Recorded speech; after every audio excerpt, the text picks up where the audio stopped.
बिस्मिल्लाहिर्रहमानिर्रहीम। अस्सलाम वालेकुम। जैसे कि आप लोगों के पर जुर्माने हो जाते हैं जब आप इलीगल हो जाते हैं, आप जब उधर यूँ ही जाते हैं और उसके बाद जो है वो इलीगल हो जाते हैं, क्या वो स्कीम अभी जारी है, शुरू हो चुकी है, उसके बारे में बताऊंगा।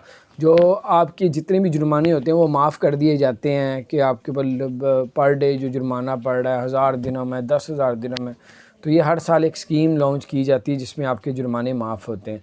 तो अब ये आपको बताना है कि क्या आपके ऊपर इस वक्त वो चल रही है स्कीम।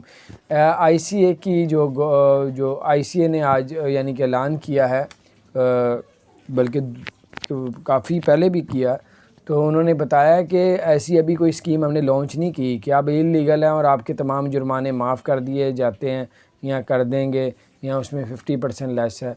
ऐसा कुछ नहीं है, अभी हमने शुरू नहीं किया। अगर करेंगे तो आपको पहले खलीज टाइम के अंदर आ जाएगा या वो ख़ुद ऑफिशियली ऐलान करेंगे। दूसरी ख़बर ये मैंने आपको बतानी थी, 50% डिस्काउंट की जो ऑफ़र थी रियासत खैमा ने, जो आपके ऊपर ट्रैफिक के जुर्माने पड़े हुए थे उस पर 50% रियायत चल रही थी, या बाकी चीज़ों में भी रियायत चल रही थी, सिर्फ रियासत खैमा ने उसको 17 जनवरी तक आगे कर दिया है। अपना ख्याल रखें, चैनल को सब्सक्राइब करें।